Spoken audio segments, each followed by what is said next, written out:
All right, we are here with Them to Breaks YouTube channel. Our first guest, Mr. Rob Brown. Welcome to Lloydminster, the Border City Card Show. It's great to have you here. And I thought to myself, who better to start off this adventure than with one of my favorite penguins?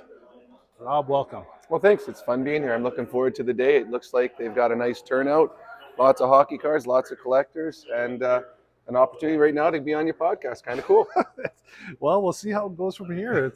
This will be the you're the gopher. So, but as I had messaged you before, and we had been kind of going back and forth, I thought, the generation today really doesn't understand hockey back then in the 80s and the 90s, and some of the players that you were maybe engaged with.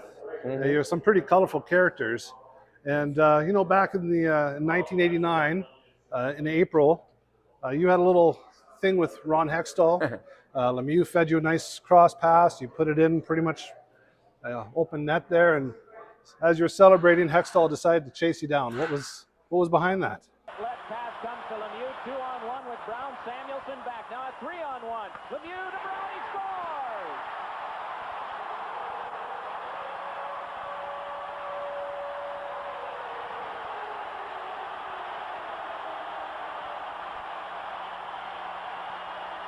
Did you see Ron Hextall take off after Rob Brown? This is going to be a test for Ron Hextall. If I were Paul Holmgren, I'd pull him right now, Mike. Well, it's funny. I scored close to 200 goals in the National Hockey League, but every time I go do an interview, or even when I went back to Pittsburgh, they had a little tribute on the screen that always starts with Hextall chasing me down the ice. And for years and years, I just thought he'd just lost it because I hadn't even celebrated on the goal yet. But someone had sent me this YouTube thing, and it showed that was the 9th goal of the game to make it 9-2, and this was a playoff game. Yeah. And I had scored the 8th goal as well. Now the 9th goal, he's chased me. I haven't done anything wrong, but then they showed the 8th goal I scored, and I celebrated almost the entire length of the ice.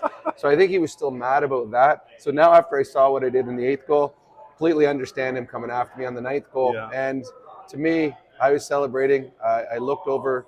Dan Quinn was coming in to give me a high five and a hug, and I could see over his shoulder Ron Hextall coming with his stick over his head, and it wasn't just for intimidation. He was coming for vengeance. Yeah. So I made a beeline. I couldn't outskate a lot of guys in the NHL, but I could outskate one goalie with a stick over his head, and that's the only one that mattered. Yeah, he kind of made it, and you saw him, and you just kind of got out of the pile real quick. So that's great. And I think Lemieux ended up with 7 points that night too. So well, I think we won 9-7 or 10-7. So I scored the game-winning goal. When it made it 8-2, it turned out to be the game-winning goal. Jeez, Defense was a little bit lack in that playoff hockey game. So speaking of your goal scoring, you had a signature move. I don't want to throw my shoulder out, but you had the right arm windmill.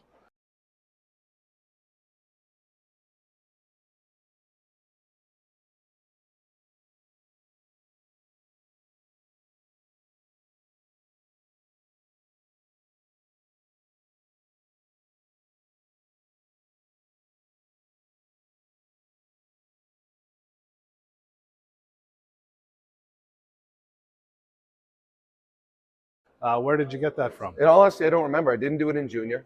My first couple of goals that I scored in the National Hockey League, I remember the first one, it was just more or less a jump. I got excited and jumped in the air. So I have no idea where it started. Yeah. And then after I left Pittsburgh, I stopped doing it until late in my career. I made another trip back to Pittsburgh. Yeah. And at that point, I wasn't doing the windmill anymore. And I scored a goal in overtime. And I remember Darius Kasparaitis coming up to me. You got to, when you get the start of the game, you got to go out there and do the windmill. So the last time I ever did it, the windmill was in Pittsburgh when they announced the stars, and I went out and did it, and it was fun. I know that it antagonized a lot of opponents. Yeah. And I remember there's a game that we played. I believe it was St. Louis, and Paul McLean was on St. Louis, and I scored late in the game to put us up 1, and I did the windmill. They came back and beat us even later in the game, and Paul McLean went by our bench and did it. So I knew that it bugged players on the opposition. So that's partly why I did it too. Absolutely, yeah. And, it's I bet you if you were in the game now, that would have been added to the EA Sports NHL 2023 as one of the celebrations. So your rookie year, Joe Nieuwendyk won the Calder. Yep. Darren Pang was also nominated. He finished with like a 17-23 record. You almost got a point a game in your rookie year, but you didn't even get a nod. How does that happen? In all honesty, I don't know. And I know that nowadays, because I'm in the media with 630 Chad, and it's 24/7 media and social media, and there's sports on all the time. So everything is out there. So you know what's going on in the sports world. When I played living in Pittsburgh, we didn't know anything about, like, the awards now are this huge show in Right. Vegas. And so back then, I didn't know if I was nominated. I know I wasn't invited to the celebration. So I had no idea at that point where I was in the standings, whether I got any votes or anything. So I was just excited to be in the NHL. I was a Awesome. 19-year-old kid playing in the NHL. That was enough for me. That was great. Okay. And you were drafted in '86 by the Penguins in the 4th round. Do you remember who was taken first, second, and third before you? Zarli Zlapski was taken in the 1st round by the Penguins. I think a guy named Aiken was taken in the 2nd or 3rd. He was in the 3rd. And then the 2nd was Dave McElwain? Dave, but not McElwain.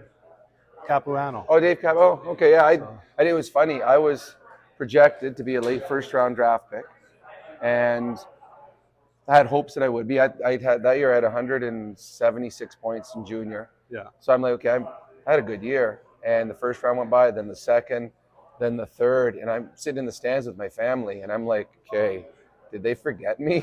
I'm like, I got a little worried. So when they called my name out, actually I didn't hear what team it was. Oh. So I got up, I hugged my family, I started walking down there, and I'm like, oh no, like, which table do I go to? I'm not even sure which one it is. But Bruce Harrelson was a scout for the Pittsburgh Penguins at that time, and he came out into the aisle to meet me and took me to the table, and I remember whispering to him, what happened? Did you guys forget? I was never a great skater. That summer we had a Banff World Junior Camp that I went to, and I was sick. I had tonsillitis then and had a bad World Junior Camp, and apparently a lot of people thought that I was an even worse skater than I was. So I went a little bit later, but at that point it just became motivation to make it to the National Hockey League and prove some people wrong. Right, so they almost Shane Wright you for 3 rounds. Well, they were right about my lack of skating ability, so that part they were right on. Yeah. All right, so you weren't afraid to throw the knuckles? Well, I wouldn't say I wasn't afraid. Kind of maybe had to sometimes.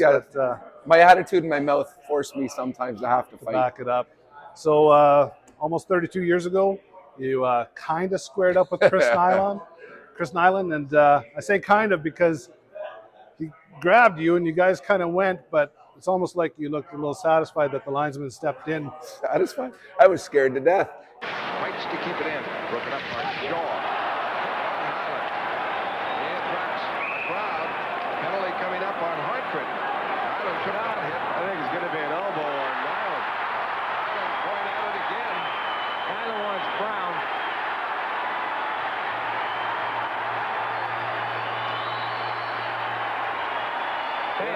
They're lucky, very fortunate that their linesman got in there. Nyland would have given it to him. Obviously, Chris being the policeman feels that Brown's been running around giving a few cheap shots out. Cheap shots that when you end up in a corner like that and you got him say, all right, I'm going to take a shot. If the game means nothing, let's take a shot at it. Straighten Brown out. He was a legitimate NHL heavyweight. I wasn't. Yeah. And I think it was a game. It was late in the hockey. I'm pretty sure that we got like a 15-minute power play out of it, but there's only like 48 seconds to go in the game. But there's been a couple of fights. There's another one that I fought a guy for, I think it was Gary Nyland for the New York Islanders, and he was always mean to me. And finally, I'm like, that's it, I've had enough. And I turned around and I threw the hardest punch I could ever throw, and it didn't faze him. And then he hit me with about 32 straight. And I remember I was on the ice like, linesman! Yelling for them to come as quick as possible. So, sometimes I bit off a little more than I could chew. Chris Nyland was one of them, and Gary Nyland was another. Absolutely. And also, speaking of fights, we had the famous Down Goes Brown with your little tilt with Sylvain Lefebvre. Excellent thrown after the play had been called, and Rob Brown and Lefebvre might be the first two to go in this hockey game. They're squared off near the Maple Leaf blue line, and nobody's there. So it's front and center, guys. Go if you want to go. Lefebvre is fighting Rob Brown, who's got a shield. So you got to keep those punches low or you'll hurt your hand. With a left hand on Lefebvre. keeps his distance. Now comes in, throws a right. And look at Lefebvre go to work now. Brown goes to work. Oh, boy. Most of those punches are hitting nothing but fresh air. There's a couple of rights in on Brown, and he goes down. 3 in a row, and Brown is down. And look at the fans. They hate this crowd.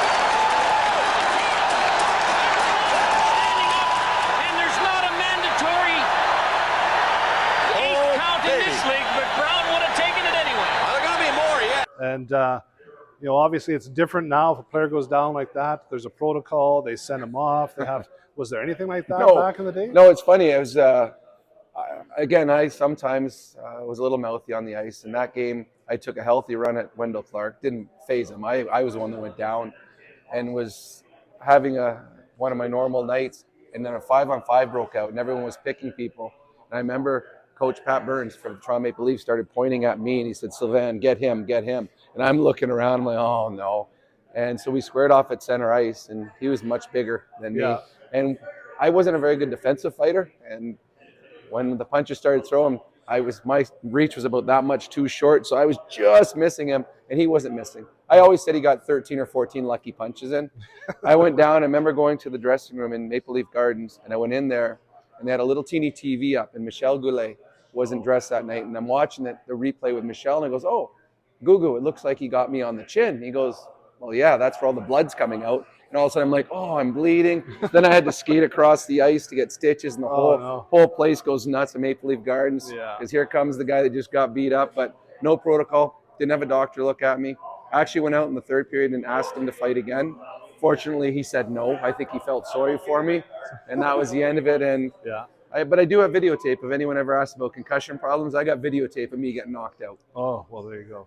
And we'll just go with one final question here. Playoffs are just around the corner. The Oilers are in the mix. There's a lot of teams that are on the bubble. Who are your final 4 contenders? Well, I'm going to pick 5 because I'm an Oiler fan. work for the Oilers, so, so I'm going to pick Edmonton, LA, Colorado, and then I'm going to pick Boston and Carolina on the East. Is Toronto going to get out of the first? They'll get out of the first, and then they'll run into the Boston Bruins. I feel sorry. Toronto's good. Unfortunately, they're in a really good division. I think they will beat Tampa this year, but I think Boston's too deep for them. And does Dubas have a job when he's done, if they don't get fired? I mean, he's put together a good team. It just, if they're in any other division, the Toronto Maple Leafs would have had playoff success now for a number of years. They're just in the wrong division. Well, those are Rob Brown's picks. Now, we can't have a card show without a card opening. That is a pack of 82-83 OPCs. Well, don't eat the gum. Don't eat the gum. It's stale. But we are looking for a Grant Fuhr rookie. We're looking for a Grant Fuhr. We got a Marcel Dion, Tom Lysiak, Serge Savard, Doug Wickenheiser, first pick overall. There you go. Steve Bozak, Kevin McCarthy, Walt McKechnie. That is a really old card because he started in the 60s. Rick Kehoe used to be a coach of mine. Oh, Ken Linsman, Stanley Cup champion. Airbrush job. Yeah, it's like actually looks like they airbrushed his face too. Craig Hartsburg. Oh, I love one of my favorite players ever. Gilbert Perreault. And then Greg Jolly. And on the back of Greg Jolly, it's the gum. If you buy any set of cards that have a guy that was playing in the 1960s, don't eat the gum. It's stale. Right on. Well, thanks a lot, Rob. We appreciate you coming in. And folks, you might not always get the cards you get or the cards you want, but them the breaks.